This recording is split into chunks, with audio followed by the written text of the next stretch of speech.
Bonjour à tous et bienvenue sur la chaîne Wrestling Love. On se retrouve aujourd'hui pour une toute nouvelle vidéo. Alors, nous allons parler dans cette vidéo d'un show Minoru Tanaka Produce. C'est le volume 2 des Produce de Minoru Tanaka.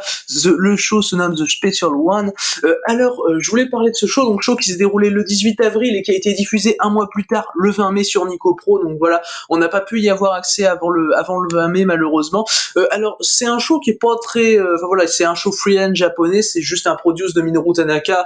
Il n'y a pas de réel Fed affilié, même si bon, on a bien vu l'influence de Glade au sein du show, hein, voilà, très honnêtement, on en parlera.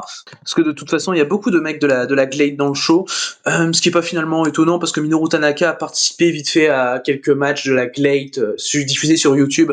Et dans le show qu'ils avaient fait en octobre 2020, la Glade, dans le seul show complet qu'ils ont pu faire pour le moment, à part dans leur show complet diffusé, voilà, qu'ils ont pu faire pour le moment, il y avait Minoru Tanaka qui était présent dans un match tag, voilà, il y a quand même une petite influence par la Glade, mais voilà, donc c'est pas affilié à une Fed, et je voulais en parler tout simplement parce que vraiment il y a quelques affiches qui pourront faire plaisir à des fans de Puro, même de Joshi, hein. Il y a du Joshi dans le show, il y a 2 combats féminins, et voilà, vraiment c'est un show qui est pas très médiatisé, mais c'est un show qui vraiment, de par certaines affiches, notamment les 2 derniers matchs, peuvent attirer certains fans de Puro qui auraient pu passer à côté, donc voilà, c'est pour ça que je voulais faire la review de ce show, donc show qui est sorti, comme je l'ai dit, le 20 mai sur la plateforme Nico Pro. Du coup, on va commencer la review de ce show Minoru Tanaka Produce The Special One Volume 2. Alors, on a en opener un match, bon là vous allez déjà voir l'influence de la Glade, Takanori Ito et Yu Iizuka contre Minoru Tanaka et Takuya Kaiwa. Alors personnellement, je connaissais pas Takuya Kaiwa, c'est le premier match que je vois de lui, tandis que Minoru Tanaka, évidemment, je le connais, hein, voilà, c'est logique. Takanori Ito et Yu Iizuka, c'est des mecs de la Glade, et vraiment je le trouve bon, surtout Takanori Ito.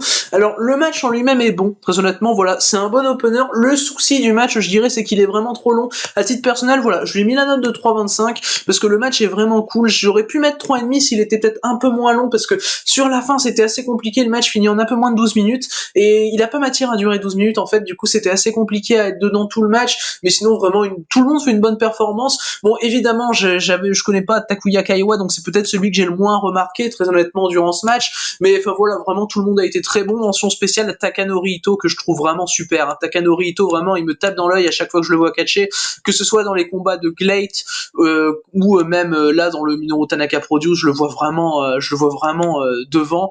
Et enfin voilà, en tout cas je l'avais vu également il y a pas longtemps chez Zero One, et vraiment il avait encore fait une très bonne performance. Il avait battu Takumi Baba à la Zero One, et voilà, vraiment Takanori Ito, je l'adore, et là encore une bonne performance. Logiquement, Takanori Ito et Yu Iizuka remportent le match, voilà, c'est les 2 mecs affilié, vraiment signé à la Glade.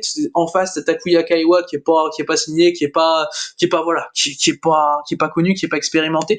Donc évidemment, c'est logique de faire gagner l'équipe où t'as les 2 mecs vraiment affiliés à la Glade, qui a un gros projet à la Glade de toute façon. Et mais voilà, vraiment le match est bon. C'est le seul défaut, comme j'ai dit, c'est qu'il était un peu trop long, mais sinon tout le monde réussit à avoir des bons échanges. Et pour moi, c'était un bon 3,25, un bon match pour ouvrir le show.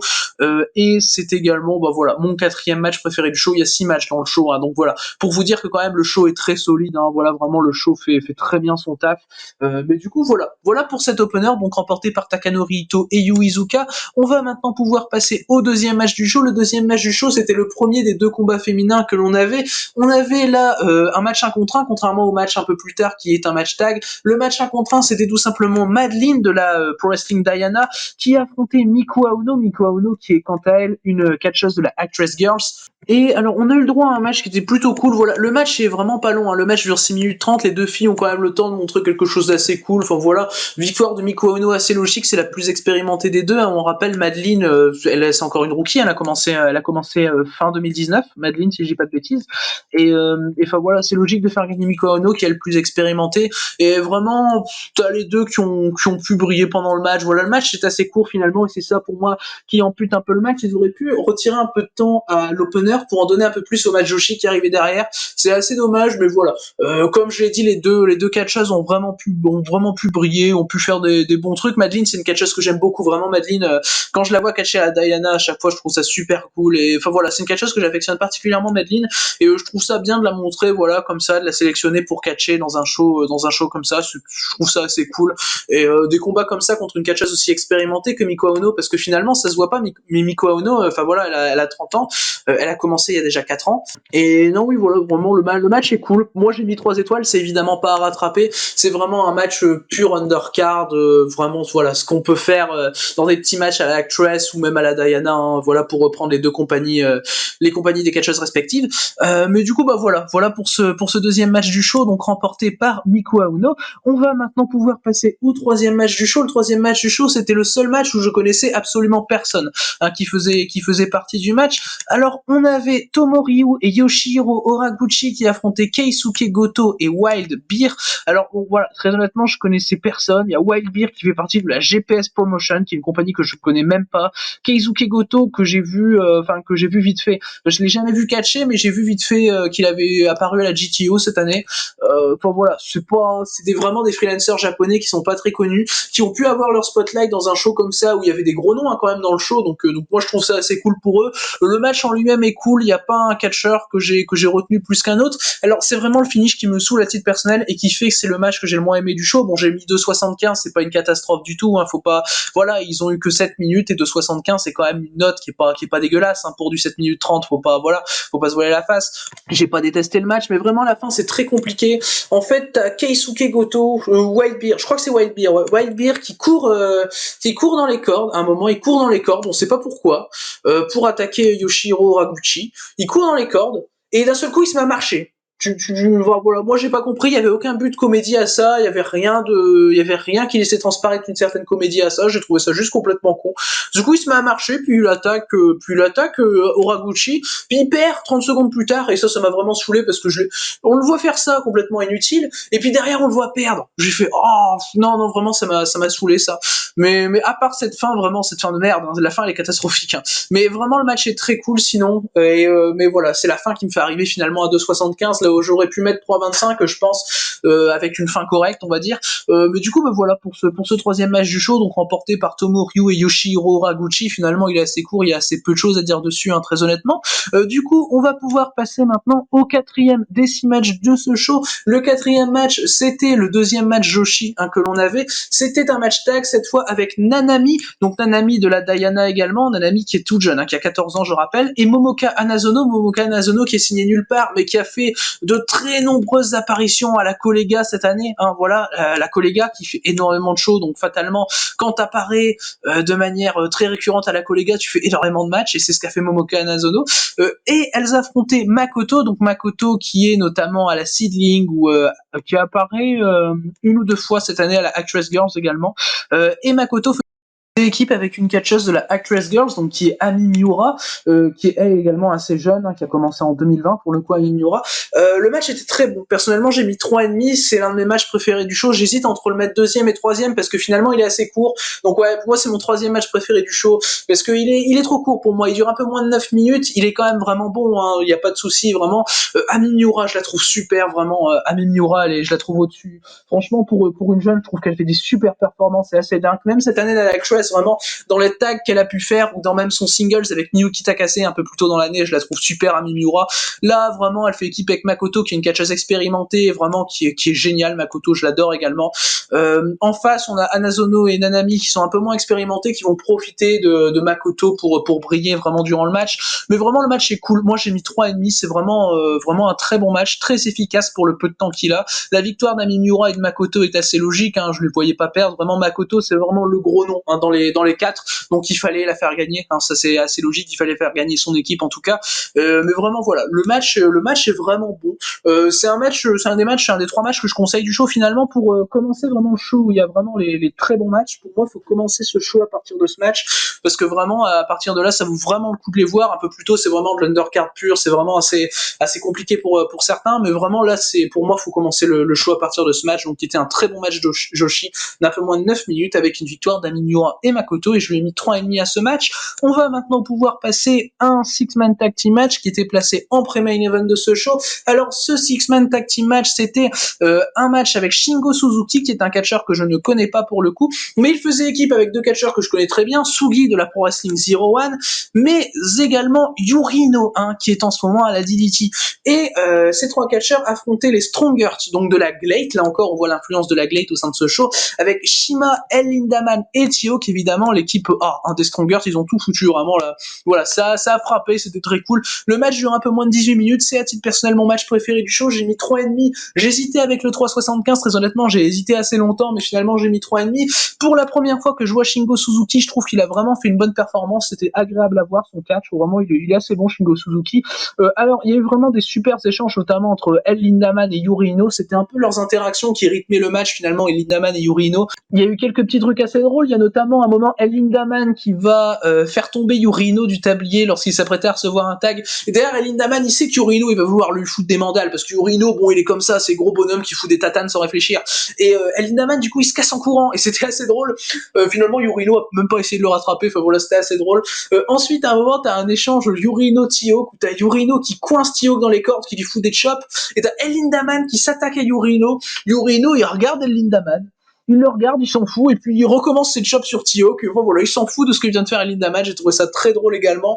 D'ailleurs, vraiment, Tioke a été super dans le match, à un moment, il a même essayé d'avoir un concours de chop contre Yuri Ino, j'ai trouvé ça très courageux de sa part, parce que finalement, Yuri Ino, bon, niveau de chop, voilà.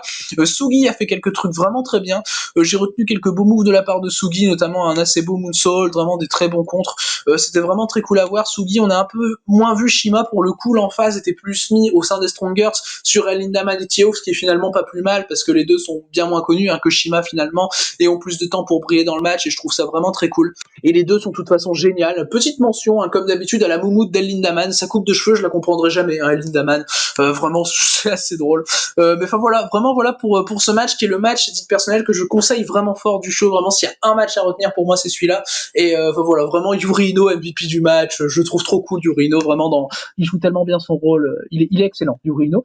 Mais du coup, voilà pour ce match, donc remporté par les Strongers, j'ai oublié de le préciser, les Strongers qui ont évidemment, proche de la fin, toujours des excellentes combinaisons par équipe, vraiment à 3, ils ont des combinaisons, des German, des Lindaman, des Tope con Hilo, c'est magnifique, vraiment. Les Strongers, ils ont une cohésion par équipe qui est assez magnifique. Mais du coup, voilà pour ce pré-main event. On va maintenant pouvoir passer au dernier match de ce show, au 6e match, donc, qui était un match pour le coup, qui pouvait, comme j'ai dit dans mon intro, intéresser certains fans de Puro qui ont pu passer à côté, parce que tout simplement, c'est un match dans lequel la moins bonne équipe sur le papier, c'est tout simplement Kengo Mashimo et Masato Tanaka. Donc ça, c'est la moins bonne équipe, donc déjà, on se dit, bon, ça a l'air intéressant, et ils affrontaient Daisuke Sekimoto et Shigehiro Irie, donc voilà pour la line-up de ce main event, qui était quand même pas déconnante, on va pas se mentir. Et le main event, personnellement, je lui ai mis la note de 3,5, alors du coup, c'est mon deuxième match préféré du show, j'ai été peut-être un peu déçu finalement par le main event, mais il reste évidemment très très quali. Voilà, vu les 4 mecs, vraiment, ça fout de la grosse intensité, de la bonne brawl, c'est super, les échanges Sekimoto-Tanaka, notamment au début du match, personnellement, j'ai adoré, ça m'a mis direct dans l'action, vraiment, les échanges Sekimoto-Tanaka. Tanaka, à un moment, pendant le match, il fout une grosse lariat sur Sekimoto, j'ai trouvé ça assez violent. Vraiment, le match est trop cool, vraiment, le match est très cool, bon, un peu décevant, c'est notamment le finish qui m'a déçu, c'est un time limit draw de 20 minutes, au début, j'ai pas trop compris le finish, je me suis dit, c'est fini, enfin, j'ai pas capté, vraiment, c'était assez brouillon, finalement, la manière d'amener ce time limit draw, je trouvais pas cohérent, finalement, le time limit draw, je pensais vraiment qu'il allait avoir un vainqueur dans ce match, par rapport à la construction du match, tout ça, enfin, voilà, c'était pas amené comme un time limit draw, finalement. Du coup, ça m'a peut-être un peu dérangé, un peu freiné par rapport à la qualité du match, mais le match n'en reste pas moins au cours de ces 20 minutes, très très quali, y a pas de souci avec ça, vraiment, enfin voilà, quand on voit les 4 mecs, y a pas de souci à se faire. Sekimoto et Irie, c'est vraiment la grosse équipe powerhouse qui vont faire des gros portés, enfin, Irie, avant qui fout sa cannonball, c'est toujours assez impressionnant, c'est toujours super cool, et le match est très bon, y a pas de souci à faire, voilà, c'est, vu les 4 mecs, bon, est-ce que c'est étonnant? Non, c'est juste un peu décevant par rapport à ce qu'on peut attendre d'un match avec ces 4 mecs-là. Il y a Kengo Mashimo qui est un peu moins bon que les 3 autres, mais bon, est-ce que c'est une honte d'être un peu moins bon que les 3 autres? Non, absolument pas.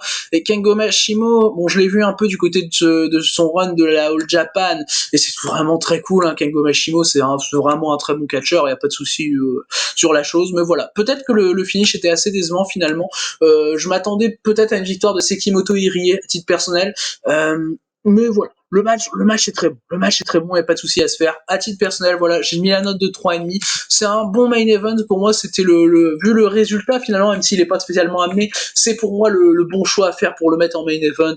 Déjà, t'as tout le star power dans le match, et puis en plus, t'as le résultat, t'as le time limit draw, t'as le match le plus long du show.